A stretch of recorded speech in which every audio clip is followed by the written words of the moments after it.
नमः शिवाय। जैसा कि आप सभी लोगों ने टाइटल में पढ़ लिया होगा कि आज हम लोग चर्चा करने वाले हैं कि ब्रह्मचर्य नाश करने वाला मनुष्य अपने जीवन में किन नुकसान को भोगता है, किन नुकसान को वो पाता है, कौन कौन से नुकसान उन्हें मिलते हैं। तो आइए हम जानते हैं कि ब्रह्मचर्य जो है नाश करने वाला व्यक्ति, प्रथम नुकसान उन्हें यह होता है कि ब्रह्मचर्य नाश करने से मनुष्य में कई प्रकार की बीमारियां आ सकती हैं। दूसरा नुकसान उन्हें हो सकता है कि मनुष्य का स्वभाव चिड़चिड़ा हो जाता है। तीसरा नुकसान हो सकता है कि मनुष्य की स्मरण शक्ति कमजोर हो जाती है। चौथा नुकसान उन्हें हो सकता है कि मनुष्य थोड़ा सा भी मानसिक परिश्रम करता है तो उसका दिमाग थक जाता है और वह तनावपूर्ण महसूस करने लगता है अपने आप को। चौथा जो नुकसान उन्हें हो सकता है कि उसमें आत्मविश्वास की कमी आनी शुरू हो जाती है। जो लगातार ब्रह्मचर्य का नाश कर रहा है उसमें आत्मविश्वास की कमी आनी शुरू हो जाती है धीरे धीरे। मनुष्य में पांचवा जो नुकसान हो सकता है, मनुष्य थोड़ा सा भी कष्ट और परिश्रम सहन नहीं कर पाएगा। मनुष्य को जरा से भी कष्ट आएगा तो वो टूट जाएगा अंदर से। मनुष्य को छठा नुकसान हो सकता है कि उसे काम करने में मन नहीं लगेगा, शरीर में हमेशा आलस्य बना रहेगा। सातवां नुकसान उस मनुष्य को यह होता है कि मनुष्य की बुद्धि मंद पड़ जाती है, अधिक सोचने की शक्ति नहीं रह जाती है। मनुष्य में आठवां नुकसान होगा ब्रह्मचर्य नाश करने से कि संतान पैदा करने की शक्ति समाप्त हो जाती है। अगर संतान होती भी है तो दुर्बल, निर्बल, असहाय होती है। आठवां जो नुकसान होगा उस मनुष्य को, असमय वृद्धावस्था मनुष्य को घेर लेगी। नौवां नुकसान उस मनुष्य को होगा कि आत्मविश्वास की कमी आने लगती है। नया कार्य कोई हाथ में नहीं लेना चाहेगा, लेने से पहले उसे भय लगेगा। 10वां नुकसान जो मनुष्य को होता है कि मनुष्य के अंदर आत्मविश्वास की कमी के कारण कोई भी नया कार्य हाथ में लेने से वह भय खाने लगता है।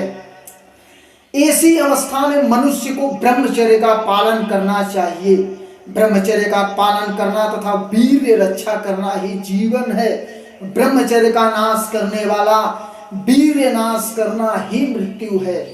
ब्रह्मचर्य का नाश करना तथा वीर्य नाश करना ही मृत्यु है। इसलिए मेरे साथियों, ब्रह्मचर्य के विषय में अधिक से अधिक जानकारी लो। भारत को एक यदि पुराने राष्ट्र की तरह, सोने की चिड़िया की तरफ जाना है तो हमें अपनी संस्कृति की तरफ लौटने की जरूरत है, वेदों की ओर लौटने की जरूरत है। पहले के आदमियों में देखिए कि क्या गुण, क्या विषय, कैसे बलवान वो लोग हुआ करते थे। आज इस तुच्छ समाज में ब्रह्मचर्य की कोई कीमत नहीं रह गई है। किसी भी बच्चे को देखो तो उन्हें ब्रह्मचर्य का नाम तक नहीं पता रहता कि ब्रह्मचर्य होता क्या है आखिरकार। बस लगे हैं वासना में, भोग विलास में। वो भी 10 साल, 12 साल, 15 साल के बच्चे जब जा रहे हैं तो बहुत ही बुरा लगता है देखने में। यदि आपको ऐसे बच्चे कहीं मिले तो उन्हें समझाने की कोशिश करनी चाहिए आपको, क्योंकि देश को आगे बढ़ाना है तो प्रत्येक को आगे बढ़ना होगा। जब प्रत्येक आगे बढ़ेगा तभी देश आगे बढ़ेगा। ब्रह्मचर्य का पालन करना इस समय नितांत आवश्यक हो जाता है, क्योंकि भोजन के सिस्टम में भी देखिए कि कितना बदलाव है, कितना मिलावट है। यदि ब्रह्मचर्य का आदमी पालन नहीं करेगा तो ये धीरे धीरे ऐसा समय आता जाएगा कि मनुष्य की आयु क्षीण होती जाएगी। और ये जैसे कि सीधा बच्चों में ही ऐसा होने लगेगा कि बच्चे ही सीधा इस समय 60 साल 70 साल चल रहे हैं तो कुछ समय जाते जाते 55 हो जाएंगे, 50 हो जाएंगे, फिर 40 हो जाएंगे। ऐसे ऐसे मनुष्य प्रकट हुआ, 20 साल 25 साल में चला गया पृथ्वी से। इसका मतलब कि उनके अंदर तेज नहीं रहा, बल नहीं रहा, धैर्य नहीं रहा। वो सीधा का सीधा अपने नाश के मार्ग पर जा रहे हैं, जो ब्रह्मचर्य खो रहे हैं।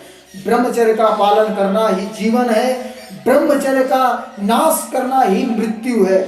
इसलिए मेरे साथियों, ब्रह्मचर्य का पालन करिए। ब्रह्मचर्य का पालन यदि करेंगे तो आपके अंदर जो बदलाव आएगा, उस बदलाव की वीडियो मैंने पहले ही डाल दिया है, आपको लिंक डिस्क्रिप्शन में मिल जाएगा। उसे देखिए कि मनुष्य में ब्रह्मचर्य का पालन करने से प्रमुख 10 लाभ कौन कौन से होते हैं, और हानि तो हमने आपको बता ही दिया है। तो आपको हानि चुनना है या लाभ चुनना है, चुनाव आपके ऊपर है। बहुत बहुत धन्यवाद आप सभी का। ओम नमः शिवाय।